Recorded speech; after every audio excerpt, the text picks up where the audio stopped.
Bonjour, c'est PN Théorie. Donc aujourd'hui, j'aimerais continuer toujours sur le sujet des enfants avec une autre vidéo qui a été éditée il y a environ un an à peu près, mais que je veux rééditer avec une nouvelle introduction pour les nouveaux abonnés qui n'ont pas forcément et qui ne sont pas forcément au courant de ce qui a été fait auparavant, parce que lorsqu'on s'abonne, on est seulement au courant des nouvelles vidéos qui sont mises en ligne et pas des anciennes. Il faut faire une recherche spéciale. Donc pour ceux qui ne connaissent pas ou qui ne savent pas comment chercher ou qui ne trouvent pas, parce que les titres parfois ne correspondent pas forcément au contenu, je réédite celle-ci, donc j'espère qu'elle vous sera utile. Et c'est avec plaisir que, voilà, que je la mets à votre disposition. J'espère vraiment qu'elle pourra vous aider. Il y aura une autre vidéo qui suivra. J'espère pouvoir la mettre en ligne parce que j'ai eu des ennuis techniques. J'ai perdu tout le contenu, donc je vais essayer de remettre une introduction pour qu'elle fonctionne.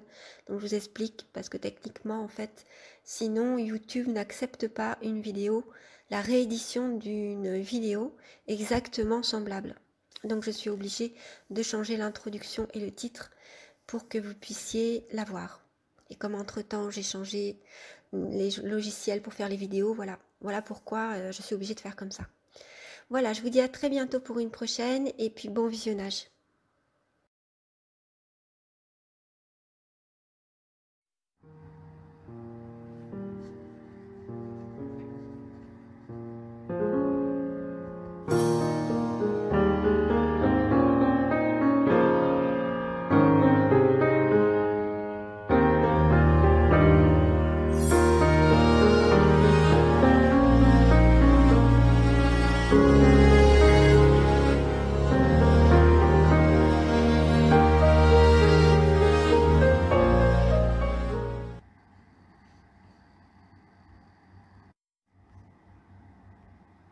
L'enfant ou l'adolescent est plus que jamais perdu lorsque ses parents sont dans une séparation conflictuelle.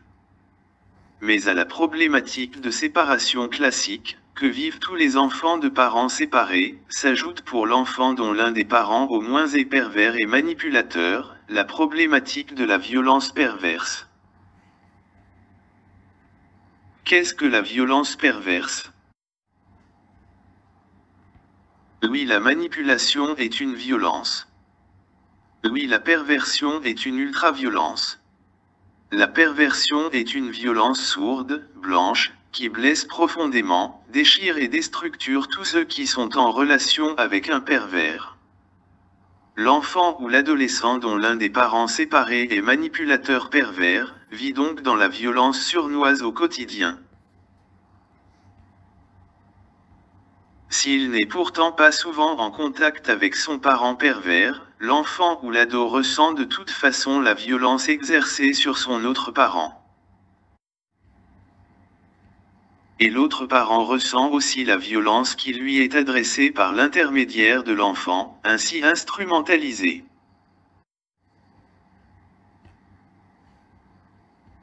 La question première, qui est posée par les enfants dans cette situation, est toujours: pourquoi papa ou maman voudrait me faire du mal?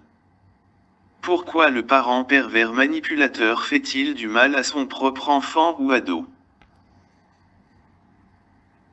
C'est effectivement difficile à comprendre et à admettre qu'un parent puisse faire du mal à son enfant. C'est pourtant ce qu'il se passe dans le cas d'un parent pervers. Il jouit de blesser, d'humilier, ou de priver ses propres enfants, conjoints et parents proches, de ce dont ils ont besoin. C'est-à-dire d'encouragement, de soutien, et d'amour, de présence aussi, ou bien d'indépendance suivant les cas. Il donnera le contraire de ce dont vous avez besoin, afin de vous frustrer. Il veut vous voir souffrir, échouer, vous perdre et désespérer. Il est jaloux de vous, son enfant. Parce que, par votre fraîcheur, votre jeunesse, votre potentiel, vous pouvez le dépasser, vous pouvez faire mieux que lui dans la vie, vous pouvez être heureux ou heureuse. Et le PN ne connaît pas le bonheur. Il ne connaît que des jouissances lorsqu'il fait du mal et complote contre d'autres. C'est donc sa jalousie et son incapacité à construire une relation, par orgueil démesuré et par volonté de nuire, qui le poussent à vous faire du mal. Pour lui, vous n'êtes pas son enfant, vous lui appartenez. Et en même temps, vous êtes un ennemi. Voilà comment il vous voit.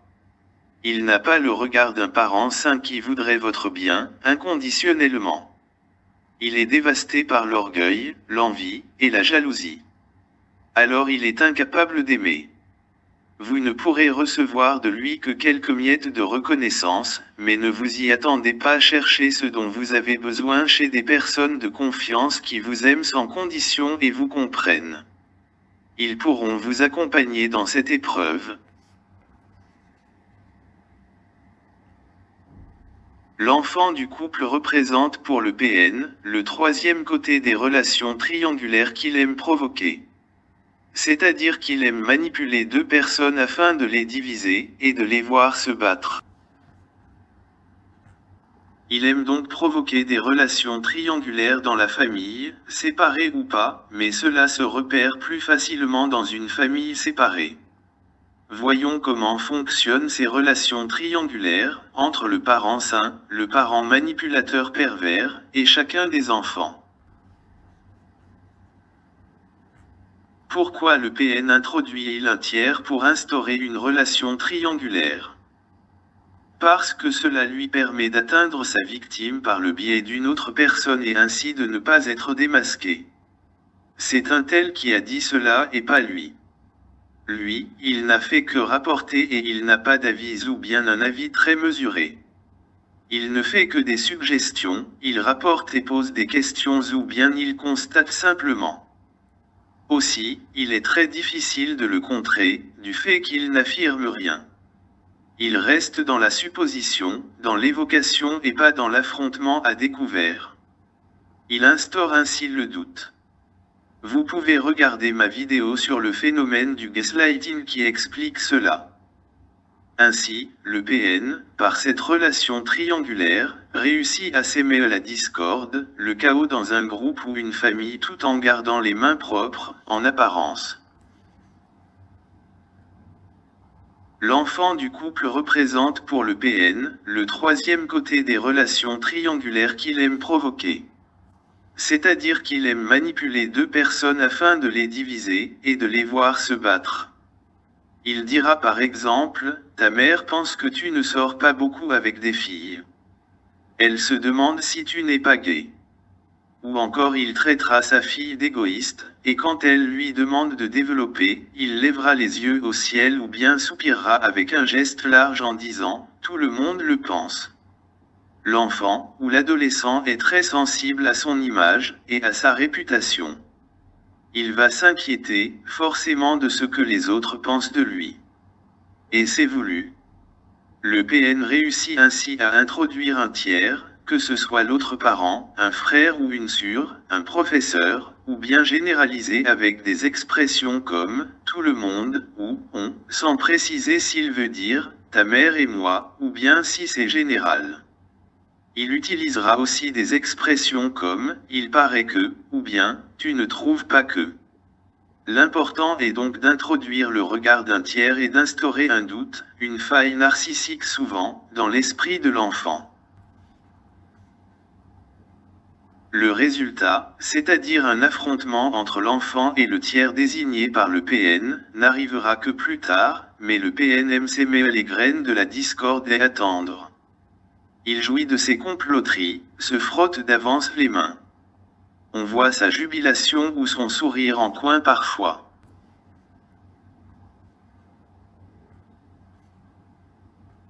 Pourquoi est-ce si compliqué pour une enfant ou un ado d'identifier la violence perverse de son parent à son égard? D'abord parce qu'un enfant a naturellement confiance dans ses parents. C'est donc impensable pour lui que son propre père ou sa propre mère veuille lui faire du mal. À cette simple pensée, il est pris d'effroi. Il est sidéré. C'est-à-dire qu'il ne peut y croire, et qu'il est comme paralysé. comme s'il n'en revenait pas et il se sent incapable d'agir. Il peut aussi réagir par la panique et la colère mélangées et ainsi agir n'importe comment et dans tous les sens. Surtout s'il ne parvient pas à trouver de réconfort à l'extérieur. Il peut se retrouver longtemps en proie au désespoir. C'est le cas si personne ou rien ne peut l'aider à trouver un sens au monde qui s'écroule pour lui. Effectivement, la découverte ou la prise de conscience qu'un de nos parents nous souhaite du mal, nous fait du mal, est jaloux de nous, ou bien encore nous considère comme un objet, une proie, voire ne s'intéresse pas à qui nous sommes vraiment. Cette prise de conscience constitue une fracture psychique. Un choc. Et c'est la question, pourquoi, qui revient sans cesse. Cette quête de sens. Pourquoi est-ce que mon père ou ma mère ne m'aiment pas en réalité? Face à ces questions, c'est une chute vertigineuse de l'amour de soi, de l'estime et de la confiance en soi, qui surviennent. Comment l'ado peut-il s'aimer lui-même? S'estimer? Et avoir confiance en lui et dans la vie? Alors que ce qui constitue l'origine de sa vie, le modèle pour vivre et agir dans la vie, et surtout la base de son narcissisme, est faussé. Cette période qui peut durer longtemps et même toute la vie, si l'enfant du pervers ne se prend pas en main, passe souvent pour une crise d'ado. Or, la blessure narcissique est bien plus profonde qu'une crise d'ado. L'ado n'est pas seulement en crise. Il est dévasté. Il est dévasté quand il réalise qu'il a été manipulé par celui ou celle qui était censé s'occuper de lui, l'accompagner, l'aimer. Cette simple pensée lui est insupportable car elle est insupportable pour n'importe quel être humain. La perversion est effectivement inhumaine. Ce qui est compliqué pour l'adolescent, une fois qu'il a admis qu'il est possible pour un parent de vouloir faire du mal à son propre enfant, ou bien de le priver d'affection, de reconnaissance, d'attention, etc., ce qui constitue une violence également, c'est d'identifier cette violence. Car si elle existe, elle est cachée et niée. C'est-à-dire que le parent manipulateur pervers ne reconnaît pas du tout ses torts. Il accuse l'autre parent de tous les torts et tous les défauts, et au passage, accuse l'ado de lui ressembler. Or, l'enfant ou l'adolescent n'a pas la capacité de répondre à son parent PN, et le PN abuse de sa situation d'autorité. Je vous propose d'aborder le problème de l'identification de la manipulation perverse par l'enfant ou l'ado dans une autre vidéo. En effet, discerner qui, de ses parents, est le manipulateur est vraiment difficile. C'est ce qui fait le jeu du parent manipulateur. Or, l'enfant de PN reste dans le doute, et finit par ne plus faire confiance à personne, s'il n'arrive pas à identifier d'où vient le danger. En attendant aussi d'autres conseils sur comment aider un enfant ou ado face au danger pervers, je vous donne une première piste, essentielle. Comment aider un ado face à un parent pervers? L'ado pourra s'en sortir s'il est entouré de personnes saines, qui l'aiment inconditionnellement et le soutiennent quoi qu'il fasse. Il faut qu'il puisse compter sur un entourage solide, capable de supporter ses révoltes, y compris contre eux. Après avoir identifié la violence, l'avoir nommée auprès de ses enfants. Après avoir donné des limites et défini les rôles parentaux. Pour aider l'ado à s'y retrouver tout en l'accompagnant pour traverser l'adolescence et devenir un jeune adulte, vous, le parent sain, devrez guider votre ado. À sa période de recherche d'indépendance et d'autonomie, s'ajoute le manque de repères et la confusion provoquée et entretenue par l'autre parent manipulateur pervers, ainsi que la méconnaissance de soi, entretenue par le PN qui définit toujours l'autre, l'étiquette. Votre ado a plus que tout besoin de vous. Votre ado a plus que tout besoin de faire ses propres expériences loin de vous. Vous le voyez, c'est qu'il a besoin de tout et de son contraire. voyons comment vivre cette période délicate, dans cette relation triangulaire, parents sains, parents manipulateurs pervers, et les ados. Cette relation triangulaire dont le ou les ados n'arrivent pas à identifier la vraie victime et le vrai manipulateur pervers.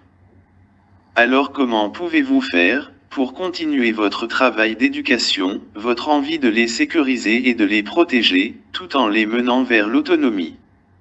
Et ce, dans ce climat où chaque mot est piégé, et le terrain miné à chaque contact avec le manipulateur pervers. Changer d'attitude. Le seul moyen pour améliorer la condition des ados manipulés par leurs autres parents est de sortir du statut de victime, pour constituer un exemple solide et serein d'adulte responsable pour eux. Même si, comme je l'ai dit, la violence doit être nommée. Il faut pouvoir montrer un exemple de résilience aux enfants. Oui, c'est vrai, j'ai été victime de violence et vous, mes enfants, vous aussi, du fait d'avoir été témoin. Mais je sors maintenant, en me séparant, de ce rôle de victime, pour avancer. Évidemment, si se montrer responsable et donner des limites peut se faire assez facilement, il est plus difficile de se montrer solide et serein quand on se sent soi-même démoli par l'agression perverse. Il faut donc d'abord s'occuper de soi et être au clair avec son passé. Il faut aussi apprendre à reconnaître la manipulation perverse pour la déjouer. Mais concernant le reste du temps, c'est une épreuve dans laquelle vous devrez trouver vos propres ressources pour faire face à cette manipulation perverse. Je récapitule. L'agression perverse est une ultra-violence. Elle est difficile à repérer car elle fonctionne dans la dissimulation. Et la dissimulation se fait par le mensonge, l'omission, et les faux semblants. C'est-à-dire que le manipulateur pervers mélange des mensonges et des vérités, du bon et du mauvais, des compliments et des reproches. On ne sait jamais ce qu'il veut dire et on en vient à se poser des questions. Les enfants de manipulateurs pervers ont du mal à croire qu'un parent puisse leur vouloir du mal car ils ont naturellement confiance. La prise de conscience de l'agression perverse est un choc qui passe souvent pour une simple crise d'ado ou pour des caprices, alors que l'enfant est dévasté. Le plus difficile est de pouvoir discerner qui, de ses parents ou proches, manipule. Car la manipulation se cache et utilise souvent l'inversion. Elle fait croire à l'enfant que c'est l'autre qui le manipule. Or, le parent sain dit la même chose. Comment faire pour s'y retrouver? L'enfant a besoin de clarté, de sécurité. Et ce doute le rend mal à l'aise. Enfin, quoi qu'il arrive, l'enfant victime d'un parent MPN a besoin d'affection, d'écoute et de compréhension.